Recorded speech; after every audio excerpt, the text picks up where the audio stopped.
बिस्मिल्लाहिर्रहमानिर्रहीम। अस्सलाम वालेकुम स्टूडेंट्स। हम चैप्टर नंबर 1 को डिस्कस कर रहे थे, data basics and here are the contents of today's lecture.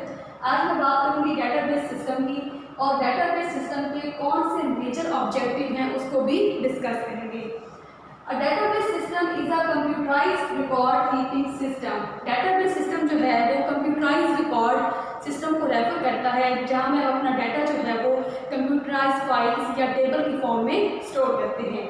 The main purpose of this system is to maintain data। Main purpose जो है इस सिस्टम का कि जो डाटा हम डाटाबेस में स्टोर करवा रहे होते हैं उसको मेंटेन करना and provide it to the user when it is required, और यूजर की रिक्वायरमेंट के मुताबिक डाटा को यूजर को प्रोवाइड करना। तो डाटाबेस में जो डाटा स्टोर हो रहा होता है उसका मेन पर्पस यही है कि उस डाटा को मेंटेन करना और यूजर की रिक्वायरमेंट के मुताबिक डाटा को प्रोवाइड करना। ऑब्जेक्टिव्स, डाटाबेस सिस्टम के अंदर 3 ऑब्जेक्टिव्स हैं जिनको मैं डिस्कस करूंगी। Number 1 is data integration, number 2 is data integrity and the last and third point is data independence. सबसे पहले बात करती हूँ डाटा इंटेग्रिटी की। The data in file system is stored in separate files. Student manual files में या file system में data को स्टोर किया जाता था सेपरेट फाइल्स में। It is very difficult to access data stored in separate and independent files। जैसे कि मैंने बात की कि मैनुअल फाइल सिस्टम में मीन्स कि जब कंप्यूटराइज सिस्टम नहीं आया था तब जो फाइल में जो डाटा स्टोर होता था वो सेपरेट फाइल्स में डाटा को स्टोर किया जाता था। तो सेपरेट या इंडिपेंडेंट फाइल से डाटा को एक्सेस करना, डाटा को ज्वाइन करना, डाटा को कलेक्ट करना बहुत डिफिकल्ट था। An important objective of database solve this problem। तो इस अहम ऑब्जेक्टिव में मीन्स के डाटा इंटेग्रिटी ने जो इस प्रॉब्लम को ओवरकम किया, मीन्स के डाटाबेस को हमने क्रिएट इसलिए किया था कि डाटा जो हमारे पास मल्टीपल सोर्सेज में पड़ा है उसको हम इजीली जो है वो एक्सेस करवा सकें, जो कि फाइल सिस्टम में एक्सेस करना बहुत डिफिकल्ट था। Data integration is a process of combining data residing at different sources and providing the user with a unified way of these data। Data integration वो प्रोसेस है जिसमें हम मल्टीपल सोर्सेज से data को join करते हैं और एक सिंगल प्लेस या हम कह सकते हैं एक सर्वर पर या एक सेंट्रलाइज लोकेशन पर उस डाटा को ज्वाइन कर देते हैं, रख देते हैं। तो यहाँ पे ये बात है कि देखें डाटा इंटीग्रेशन मीन्स कि ऐसा प्रोसेस जिसमें हम मल्टीपल सोर्सेज से डाटा को उठा रहे हैं, कलेक्ट कर रहे हैं और एक यूनिफाइड वे मीन्स को एक सिंगल प्लेस में उस डाटा को जो है हम स्टोर करवा देते हैं ताकि यूजर जो है इजीली उस डाटा को एक्सेस कर सके।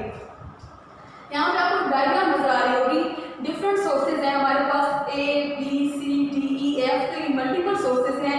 तो डाटा इंटेग्रिटी में हम क्या करते हैं कि मल्टीपल सोर्सेज से डाटा को कलेक्ट किया जाता है, मीन्स सोर्सेज A से डाटा को कलेक्ट कर दिया, B से, C से, D से, E से, F से, देन सारा डाटा जो है वो मल्टीपल सोर्सेज से कलेक्ट करने के बाद उसको एक सिंगल प्लेस या एक सेंट्रलाइज लोकेशन पर रख दिया जाता है ताकि यूजर जो है उस डाटा को इजीली एक्सेस कर सके। The data in database may be located at different computers physically but it is connected through different communication links।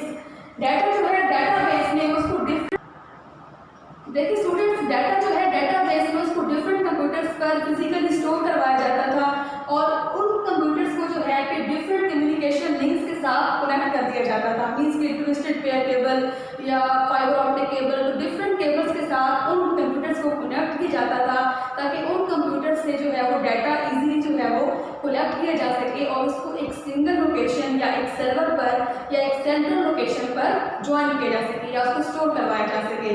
तो डाटा जो है वो डाटाबेस में इस तरह से हम डिफरेंट कंप्यूटर्स पर स्टोर करते हैं और उन कंप्यूटर से हम कह सकते हैं कि उन कंप्यूटर से या उन मल्टीपल सोर्सेज से डाटा को कलेक्ट करते हैं फिर उसको एक सिंगल प्लेस या एक सर्वर पर ज्वाइन कर देते हैं ताकि डाटा जो है वो इजीली जो है वो एक्सेस हो सके।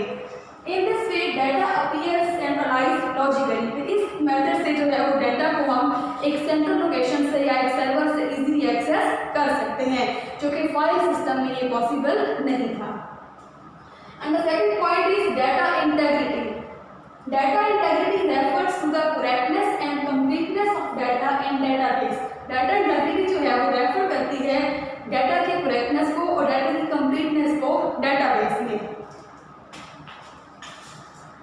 बात कर रही थी करेक्टनेस की और कंप्लीटनेस की। देखें, जब डेटाबेस को क्रिएट किया जाता है तो इसमें ऑलवेज जो इन्फॉर्मेशन स्टोर्ड होती है वो करेक्ट होती है। तो इस बात को मेक श्योर किया जाता है कि जो इन्फॉर्मेशन स्टोर्ड हो रही है वो क्या हो, करेक्ट हो और कंप्लीट हो। देखें, इंफॉर्मेशन जो हम स्टोर करवा रहे हैं अगर वो करेक्ट होती है और कंप्लीट होती है, मीन्स कि अगर ये दोनों फैक्टर्स हमारे आ जाते हैं, करेक्टनेस भी और कंप्लीटनेस भी, अगर दोनों फैक्टर्स आ जाएं तो ये मिल के डाटा हमारा कंसिस्टेंट बनाते हैं। कंसिस्टेंट डाटा वो डाटा होता है स्टूडेंट्स जो कि एरर फ्री होता है, मींस के यूज़र उस पर अपनी रिक्वायरमेंट के मुताबिक जो प्रोसेस या जो ऑपरेशन परफॉर्म करता है तो वो जो एट द एंड हमें रिज़ल्ट प्रोवाइड करता है, उस रिज़ल्ट में जो हम कह सकते हैं कि कोई एरर के चांसेस नहीं होते, मींस कि हमारा डाटा एक्यूरेट होता है और कंप्लीट होता है। Data integrity means reliability and accuracy of data, कि डाटा इंटेग्रिटी के मीन्स कि डाटा का रिलायबल होना, डाटा का एक्यूरेट होना, कि जो डाटा डेटाबेस में स्टोर किया जा रहा है वो बिल्कुल एक्यूरेट हो, रिलायबल हो, वो करेक्ट हो और कंप्लीट हो। Integrity rules are design to keep the data consistent and correct. तो अगर हम चाहते हैं कि हमारा डाटा जो है वो डाटाबेस में जो स्टोर हो रहा है वो एक्यूरेट भी हो, वो कंप्लीट भी हो, वो करेक्ट भी हो, तो उसके लिए स्टूडेंट्स क्या किया जाता है कि रूल्स को डिफ़ाइन कर दिया जाता है और उन रूल्स के अकॉर्डिंग जो है हम अपना डाटा जो है वो कंसिस्टेंट बनाते हैं और करेक्ट बनाते हैं। कंसिस्टेंट मीन्स के डाटा जो है वो हमारा फिर क्या होता है, एरर फ्री होता है, उसमें एरर के चांसेस नहीं होते और बिल्कुल करेक्ट होता है। This rules act like a check on incoming data, ये रूल्स जो हैं वो चेक की तरह काम करते हैं। ऑन इनकमिंग डाटा मीन्स के आने वाले डाटा पे एक चेक पॉइंट की तरह काम करते हैं कि यूज़र जो डाटा एंटर कर रहा होता है वो उस डाटा को फ़िल्टर करते हैं, चेक करते हैं कि यूज़र जो डाटा एंटर कर रहा है क्या वो रूल्स के अकॉर्डिंग कर रहा है या नहीं। यहाँ पे एक एग्जांपल समझे, फॉर एग्ज़ाम्पल आपने अगर ईयर ऑफ एक्सपीरियंस एंटर करना हो तो ईयर ऑफ एक्सपीरियंस जो है वो नेगेटिव वैल्यू कभी नहीं एंटर की जाती। हाँ, अगर आप ये यहाँ पे एंटर कर दें -5 और अगर आप डाटा जो है वो मैनुअल फाइल सिस्टम में स्टोर कर रहे हैं तो ज़्यादा इशू नहीं होगा स्टूडेंट्स। लेकिन अगर आप कंप्यूटराइज्ड फाइल जो है ना वो डाटाबेस में इसको स्टोर कर रहे हैं तो यूज़र जैसे ही -5 एंटर करेगा तो जो रूल्स डिफ़ाइन कर दिए गए हैं कि ईयर ऑफ एक्सपीरियंस के साथ माइनस का साइन नहीं आता, तो ये जो है यूज़र को एक नोटिफिकेशन शो करवाएगा कि आप जो अपना डाटा एंटर कर रहे हैं वो क्या है, इनकरेक्ट है। तो यही रूल्स जो हैं वो फिर एक चेक पॉइंट की तरह काम करते हैं, मीन्स के आने वाले डाटा पे एक चेक पॉइंट की तरह काम कर रहे हैं, चेकिंग कर रहे हैं कि क्या आने वाला डाटा जो है, जो यूज़र डाटा स्टोर कर रहा है, क्या वो रूल्स के अकॉर्डिंग है या नहीं। Enforcing data integrity ensures the quality of data in database. यहाँ पे मैं बताऊँ क्वालिटी ऑफ डाटा। देखिए बच्चे, अगर डाटा आपका करेक्ट होगा, कंप्लीट होगा, तो मीन्स कि उसकी क्वालिटी क्या होगी, बेस्ट।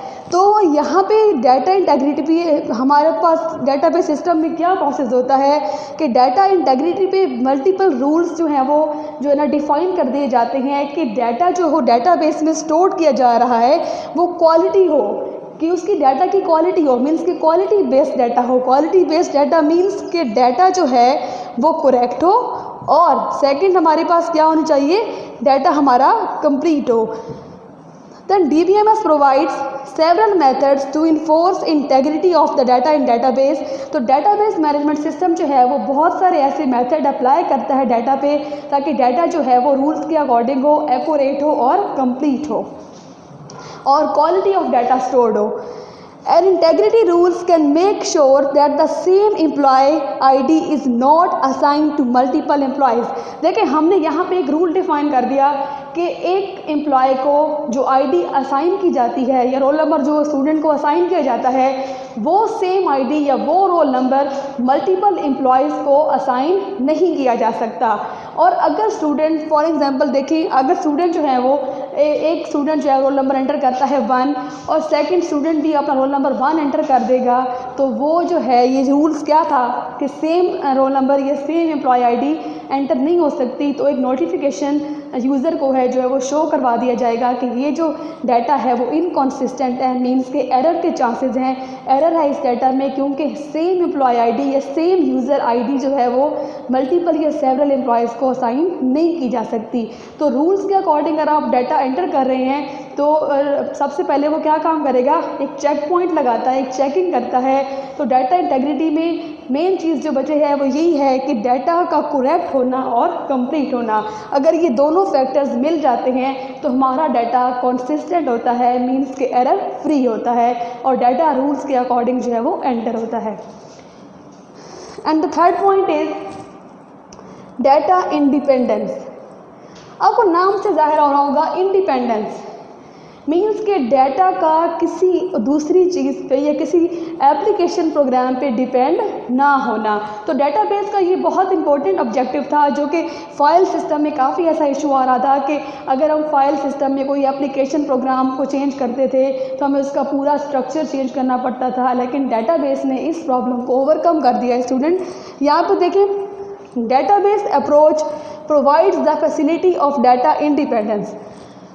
सम टाइम ऐसा होता है कि डाटा हम स्टोर करवा देते हैं डाटाबेस में, और स्टोर करवाने के बाद हमें चेंजेस रिक्वायर्ड होती हैं, हमें चेंजेस करनी पड़ती हैं। लाइक अगर हमने एक टेबल के अंदर 2 कॉलम्स या 3 कॉलम्स ऐड करने हों, या मैं ये कहती हूँ कि अगर हमने एक न्यू टेबल को ऐड करना हो अपने डाटाबेस में, मीन्स कि डाटा स्टोर करने के बाद हमें चेंजेस रिक्वायर्ड हो गई हैं कि डाटा का स्ट्रक्चर हमने चेंज करना है या टेबल्स न्यू ऐड करने हैं, तो इस तरह की चेंजेस अगर हमें करनी होती हैं तो it will be not required to change application program. तो इसके लिए हमें एप्लीकेशन प्रोग्राम को चेंज नहीं करना पड़ता।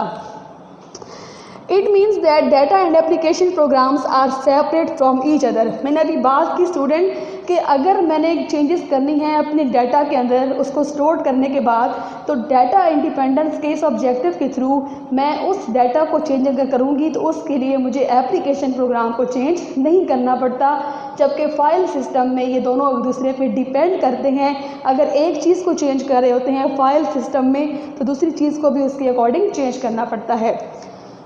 The users can change data storage structure and operations without changing the application program।